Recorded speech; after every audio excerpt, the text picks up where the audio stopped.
Gente, boa noite. Esse nosso tema, de que tamanho é a sua fé, na verdade, nos remete a uma reflexão. Se alguém chegasse para nós repetidamente, nós que somos espírita, ou consideramos membros de um movimento espírita, e chegasse para nós e perguntasse: você acredita nos ensinamentos da doutrina espírita? Claro que sim. Você tem fé em tudo que eles ensinam na doutrina espírita? Sim. Então você tem fé? Tem. Mas de que tamanho é a sua fé? Aí, de uma certa forma, eu acho que a gente fica um pouco embaraçado. De que tamanho é a nossa fé? Já que nós, partindo do princípio que nós temos fé, de que tamanho é? Tem ou não tem fé? E qual a importância da fé? Porque muitas pessoas consideram a fé como algo, lá no Evangelho fala isso, Kardec fala, algo como secundário. Mas nós vamos perceber que a fé é muito importante. A princípio, nós podemos dizer que a palavra fé, ela vem do latim, da palavra fides, que tem a mesma origem, uma outra palavra também, fidelidade. Nós então podemos dizer, e alguns estudiosos da Espírita falam, que nós temos uma fidelidade consciencial remetendo-se ao sentimento de fé. Baseado na pergunta de Kardec: onde estão registrados, ou está registrado, a justiça divina? Na consciência. Então, para alguns, fé quer dizer fidelidade consciencial, ou fidelidade de consciência. Mas, analisando uma questão, ou pelo menos uma mensagem, lá no Evangelho segundo o Espiritismo, no capítulo 19, tem um espírito protetor que traz uma mensagem pequena, de uma página mais ou menos, mas muitíssimo importante para todos nós, no que diz respeito à fé. E o tema dessa mensagem é assim: a fé e a caridade. E isso nos chamou a atenção, porque a fé e a caridade e não a caridade e a fé. Ele deu à fé uma importância muito grande, porque obviamente a gente imaginaria que seria a caridade e a fé. Ele trouxe a fé e a caridade. Mas aí, analisando, lendo o texto, que é muito profundo, que nos faz refletir, ele fala assim que a demonstração de fé, lá no passado, no início do surgimento do cristianismo, da era cristã, foi um momento muito complicado, foi um momento muito difícil. As pessoas demonstrarem a sua fé naquele início, naquele período, porque a dificuldade é porque havia muito preconceito com a nova doutrina que estava surgindo. As pessoas, os sacerdotes, o sinédrio, que era o órgão máximo do sacerdócio na época, desenvolveram assim uma política, vamos dizer assim, muito severa contra a doutrina de Jesus, que estava no seu nascedouro, que estava no seu nascimento, no seu princípio. Então havia realmente uma perseguição muito grande. Por isso, a dificuldade de se demonstrar a sua fé. A fé que é acreditar, é crer, é perseverar. Olha, quem quem leu o livro Paulo e Estevão, um livro de Amaro, um romance, que traz todo o início, o surgimento do cristianismo, até mesmo principalmente depois de Cristo, vai entender muito bem o que nós estamos falando. Uma reunião como essa aqui, por exemplo, onde nós nos reunimos para falar de Jesus, para falar de amor, de perdão, de solidariedade, de fé, era que impossível da forma que nós reunimos hoje. E por que até mal impossível? Impossível por causa das perseguições do preconceito. As pessoas eram obrigadas a se reunirem em cavernas, em cemitérios, porque se descobrisse algum cristão, alguma reunião de cristão que falasse da doutrina do Cristo, eram perseguidos. Quem fala isso é Emmanuel, lá no livro Paulo e Estevão. Inclusive o próprio Paulo foi um dos maiores perseguidores da fé cristã lá no seu início. Ele tinha assim, como Emmanuel nos conta, como uma carta branca, autorização plena do Sinédrio, que é o órgão da época, para descobrir, prender e até mesmo exterminar qualquer pessoa que tivesse qualquer aproximação com os ensinamentos de Jesus.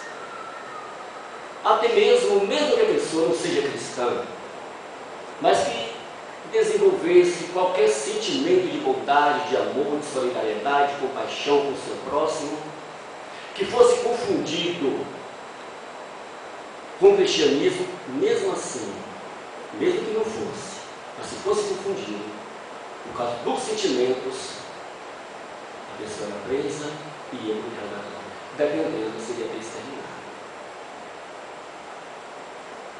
O próprio Estevão, por isso o nome do livro, Paulo e Estevão, foi apedrejado e morto em praça pública por declarar justamente a sua fé. Mas lá no livro, o Evangelho, dando seguimento, o Espírito Protetor ele fala que hoje em dia não precisa mais esse martírio, demonstrar sua fé com a exterminação da própria vida. Não. Hoje, diante do conhecimento que nós temos da doutrina espírita, do cristianismo, não precisa mais disso. Hoje nós já estudamos, nós já temos a certeza que Deus é o nosso Pai, que é a inteligência suprema do universo, causa primeira de todas as coisas. Isso nós já sabemos. Que nós pertencemos a uma mesma família universal. Que tudo que existe no universo é obra de Deus. É obra de amor pleno. E nós já sabemos.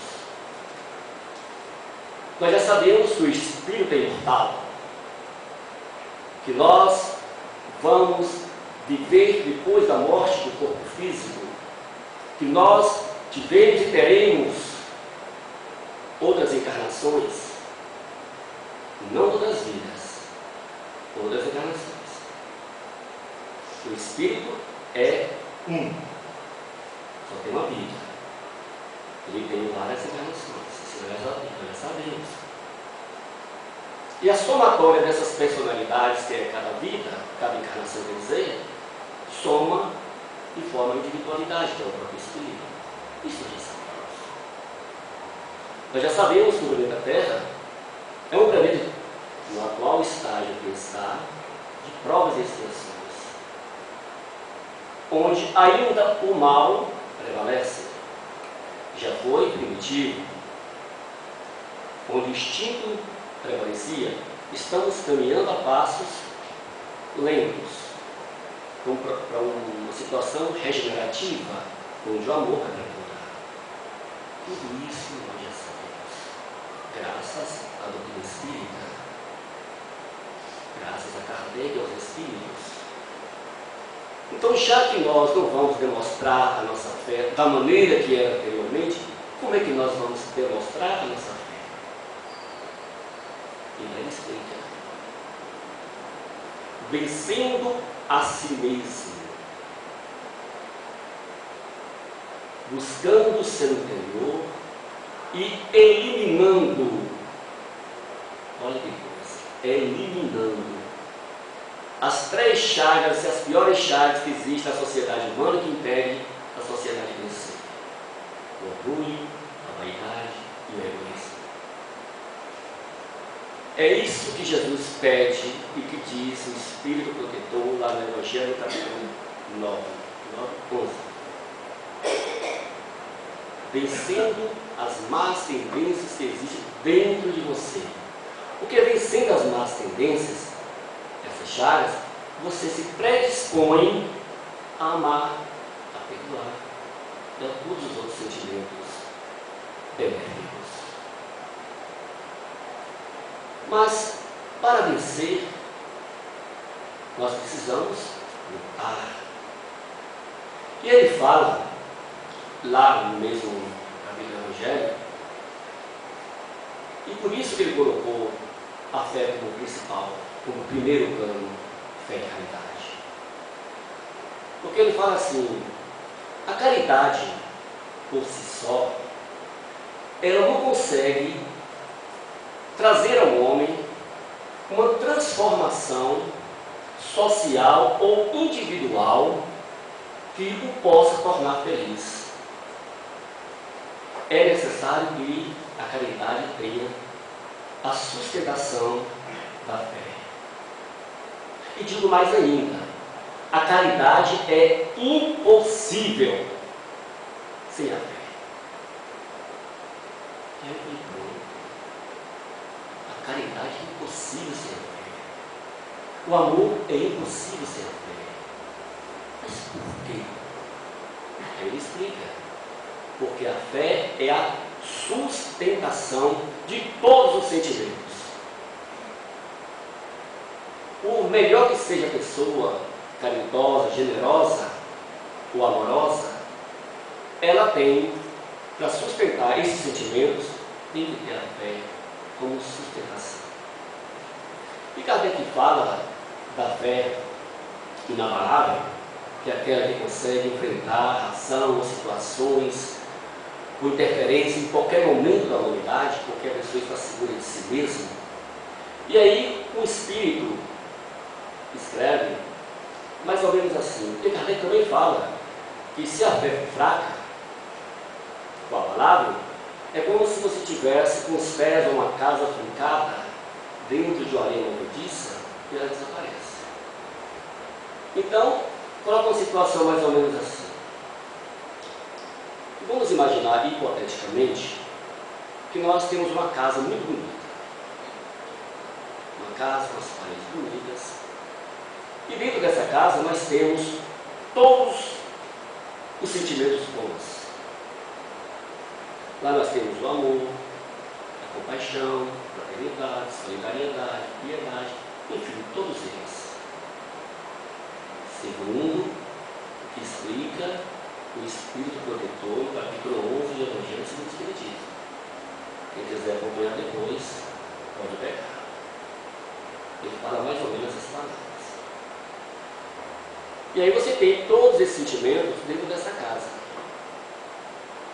Mas essa casa, por mais bela que ela seja, que seja a nossa própria consciência, o nosso mundo íntimo, os nossos corações, ela precisa de uma sustentação sólida. Então ela tem um pilar firme para sustentar essa casa com todos esses sentimentos. E esse pilar é justamente a fé. Pode vir ventanias, como diz Kardec, pode vir maremoto, terremoto, qualquer situação, interferência de pessoas, conselho de alguém, mas ela está firme, ela está inabalável. E todos os sentimentos estão seguros, porque a sustentação está segura. Quando quando você vai construir uma casa, qualquer sabe disso, você tem que primeiro fazer uma sustentação de base. Não, meu filho? É a sapata, o radier. Mas se você constrói uma casa, como essa que eu estou falando, em um terreno pouco seguro, um pilar não muito resistente, a tendência era ficar abalável. É uma fé cega, é uma fé vacilante, é uma fé que não tem certeza daquilo que você quer e daquilo que você é. Então ela vacila, ela vai alterando. Aí vem as interferências externas, que são as pessoas, as dificuldades do dia a dia que nós temos.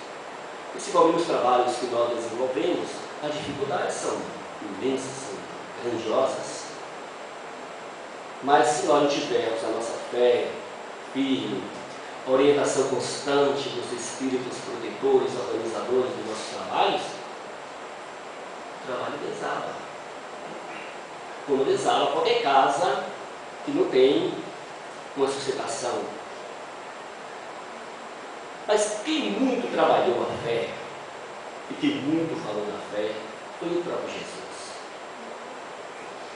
Lá no capítulo 19 do Evangelho segundo o Espiritismo, a fé transporta a montanha, é uma história que já foi contada aqui várias vezes, mas está dentro do nosso contexto, vamos relembrar dentro do nosso linguajar, da nossa capacidade. E a situação é essa. Jesus está no meio do povo, como sempre, né? No meio da multidão, e aí chega um homem. O homem chega cansado, procurando por Jesus e fala: Senhor, tem piedade do meu filho, Senhor. Ele está sofrendo muito, já há muito tempo. Eu já levei meu filho em vários lugares, várias pessoas. Ele está endemoniado, entre aspas, obsidiado. Ele está endemoniado, ele às vezes está triste, às vezes está alegre, às vezes ele está no fogo, às vezes ele está na água, não tem assim uma constância de personalidade. Já levei inclusive a Deus os vossos discípulos e eles nada podem fazer.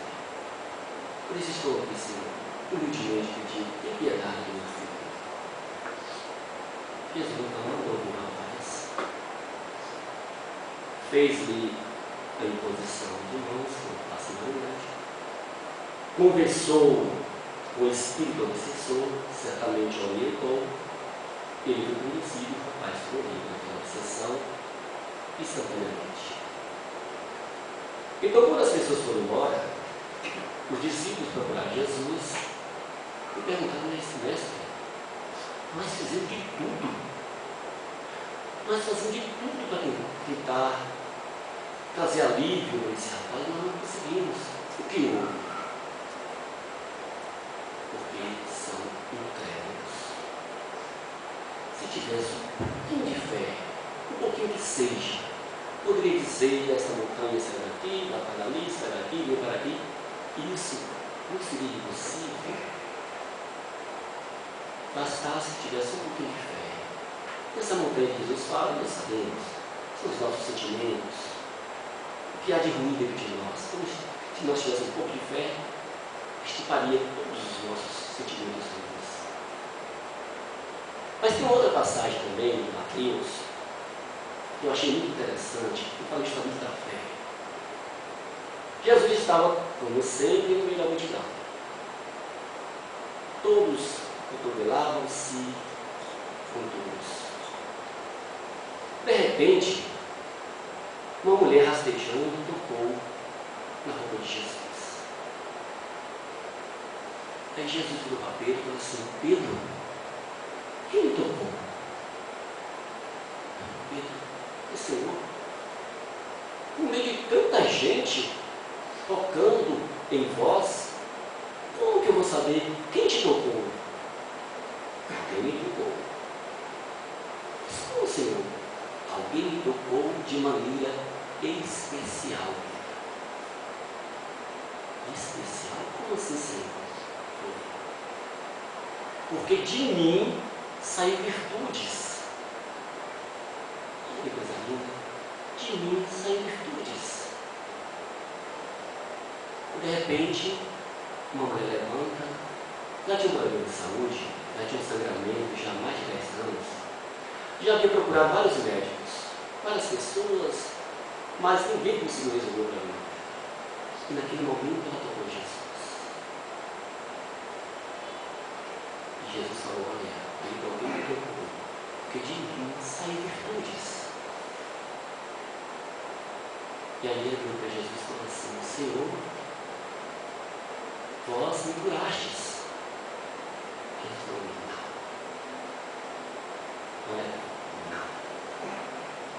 A tua fé te curou. Eu não. A tua fé te curou. E conhecendo o poder magnético superior de Jesus, nós sabemos que a força magnética vai a uma distância muito maior do que nós possamos imaginar. Muitas pessoas estavam adotando Jesus naquele momento, na verdade, mas talvez nem todos estavam imbuídos daquela mesma fé, daquela democracia. Enquanto outras pessoas, à distância, que não estavam tão próximo de Jesus, recebiam alívio. Porque, mesmo à distância, tinha fé. Estava com a fé no coração, com o desejo, com a vontade de crer, de receber alívio para as suas dores. Porque o magnetismo de Cristo é muito abrangente. Atinge muito longe. Então a fé é importante. Ter fé, crer, é importante. Qual o tamanho da sua fé? Não importa. O importante é que tenha fé. Nem Lúcio, o espírito que viveu encarnado na época de Chico Xavier, ele hoje escreve contos infantil e alguns mais. Ele conta uma historiazinha curtinha, mas é uma coisa assim que emociona a gente pela maneira que ele narra. Ele conta que tinha um senhor, um escravo, que todos os dias, quando saía para trabalhar, mas ele tinha uma fé em Deus assim, tão grande, que ele causa uma certa inveja na gente.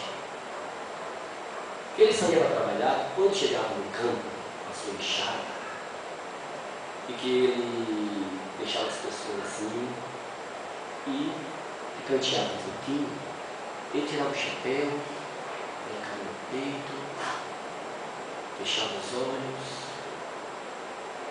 cruzava o céu, e dizia assim: Senhor, Pedro velho está aqui. Olha que velho. Senhor, Pedro velho está aqui. Isso é o quê? Confiança. É crer, é saber que Deus está ouvindo. E Ele vai operar em você. Nós selecionamos uma história de superação, de fé, de crer, de acreditar no seu potencial, acreditar em você mesmo. E fé é isso, acreditar em você mesmo, acreditar na vida, acreditar em Deus, que é o nosso Pai. Às vezes nós temos vergonha de acreditar em Deus, nós temos vergonha, até nós espíritas, temos vergonha de acreditar no nosso anjo que nos acompanha, no Espírito Protetor. São raras as pessoas que fazem oração, pedindo ajuda, auxílio, o Senhor te aguarda. E todos nós temos. A história é de um jovem e seu pai. Eles viviam sozinhos. Um vivia para o outro. Mas é uma amizade, um relacionamento assim, tão especial, mas muito especial. O garoto fazia o curso primário, mas era apaixonado por futebol americano. Ele jogava do time da sua escola, mas ele tinha um probleminha que ele era muito pequenininho, muito fraquinho, muito mirrado, muito raquítico. E futebol americano é muito truculência, mesmo pequeno ou grande, é de muita força. E aí ele treinava no time da escola, mas ele nunca jogava, porque o treinador nunca dava oportunidade para ele jogar, porque as condições dele realmente eram muito desfavoráveis. Mas o pai dele estava ali, sempre orientando ele, perguntava: é isso que você quer? Eu quero. Você quer jogar? Quero. Você quer continuar? Quero. Vou dar todo o apoio a você. Mas ele só treinava. Jogar, ele nunca jogava. Mas ele era o primeiro a chegar no treinamento e era o último a sair. Era muito aplicado, muito perseverante. O pai dele sempre dizia: meu filho, você tenha fé, seja perseverante, confie em você mesmo, você pode. Ele então foi para o ensino secundário, e aí continuou jogando, continuou na escola, mas nunca jogava, só treinava. A gente chama, no futebol, a gente chama de esquenta-banco, né? Esquenta-banco, aquele jogador que nunca entra, fica só ali no cantinho, o treinador nunca lembra dele, mas ele treinava, aplicado, tudo. Era o primeiro a chegar, o último a sair, até que chegou na faculdade. Chegou na faculdade, nos Estados Unidos, é muito diferente. Porque os esportes nos Estados Unidos têm os campeonatos de faculdade, que é coisa muito séria, um campeonato nacional, e então o treinador não dava chance para ele jogar, nem treinar. Mas mesmo assim ele ia. Ele ia treinar, mesmo não oficial. Ele ia treinar com outros jogadores, o primeiro a chegar, o último a sair, o pai dele sempre ali perto dele, olhando, passando todo o carinho possível. E ele continuava treinando. Até que um dia o treinador ficou tão assim, piedado, disse: não, você hoje vai fazer parte oficial do time. Ah, nesse dia não fez parte. Ele pegou o telefone, ligou para o pai dele, e foi aquela felicidade incrível dos dois, recíproca. Mas não jogava, só treinava. As condições para ele não eram favoráveis. Até que o time dele foi passando de fase e chegou na semifinal do campeonato. E aí o caldo foi engrossando, porque são equipes melhores. Mas no primeiro jogo da semifinal, ele estava com o pessoal no vestiário e ele recebeu um telegrama. Ele abriu o telegrama e lá estava dizendo assim: o seu pai faleceu esta manhã. O seu pai faleceu esta manhã. E eu vou chamar o treinador, eu não vou poder jogar hoje. Se ele pode jogar, eu não vou poder jogar hoje. Porque meu pai faleceu e eu tenho que ir lá onde ele está. Você pode ir, sábado vai ter jogo, mas você não precisa vir. Você não precisa vir, você pode ficar por lado, assistir o pessoal. E assim ele foi. Quando foi no sábado, o time dele estava jogando e o placar estava desfavorável em 10 pontos. Mas não tinha meios do time reverter o placar. Por mais que o treinador mexesse no time, o time não conseguia evoluir. E o menino chegou, rapaz. Chegou, foi lá no vestiário, trocou a roupa em silêncio, aí chegou próximo do treinador, eu quero jogar. O treinador olhou, deu muita confiança. E ele insistiu: treinador, eu quero jogar. De novo o treinador deu muita confiança. Treinador, eu quero jogar, eu preciso jogar hoje. Eu preciso jogar hoje. O treinador olhou assim para o placar, olhou para o tempo, não tinha muito o que fazer, sabe a coisa? Olha lá, bate, o campo é todo seu. ele é muito rápido. Ele começou a jogar em futebol americano, tem aqueles truculentos na frente, tem um jogador que recebe a bola, faz o lançamento, e tem que ter um velocista para pegar a bola, sair até levar o objetivo que é fazer o ponto. E esse era o Leandro. Ele corria, marcava ponto um atrás do outro, e de repente o jogo estava empatado.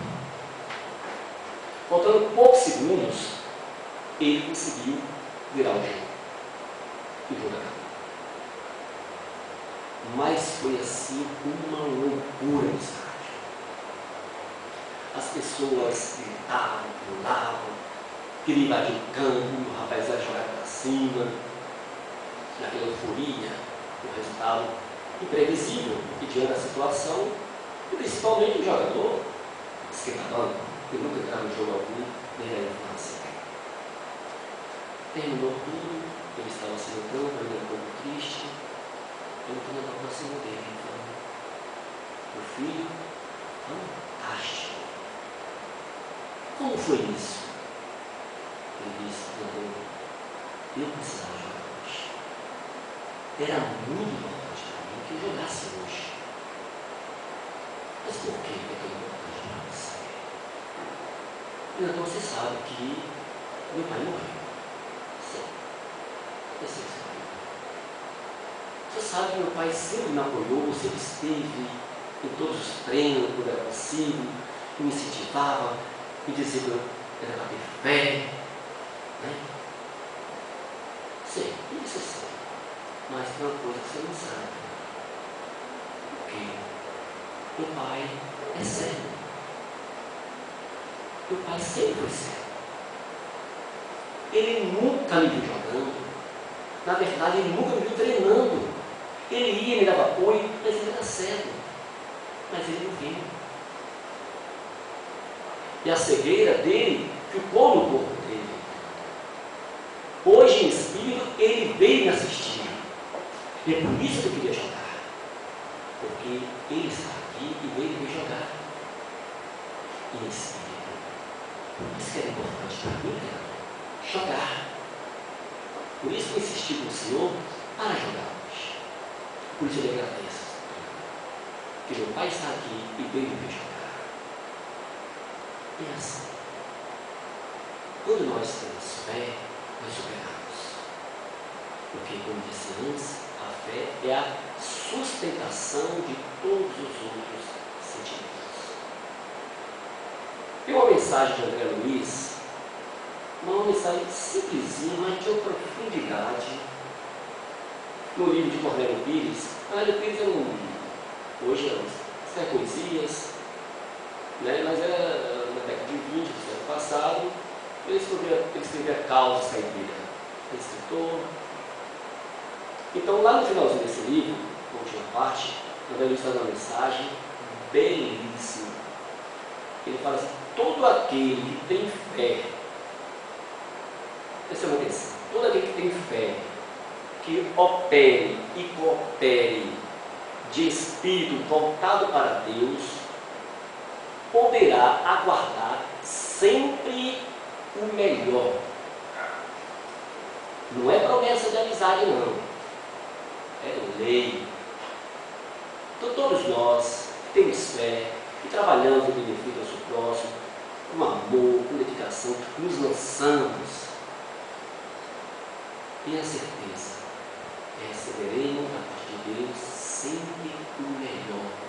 Não é porque Jesus fala, eu falo, o Senhor fala, ele fala, não. É lei. É lei de retorno, é lei de causa e efeito. Todo bem que você pensa prender em direção ao seu próximo, retorna para você. Então que tenhamos muita fé. Muito obrigado.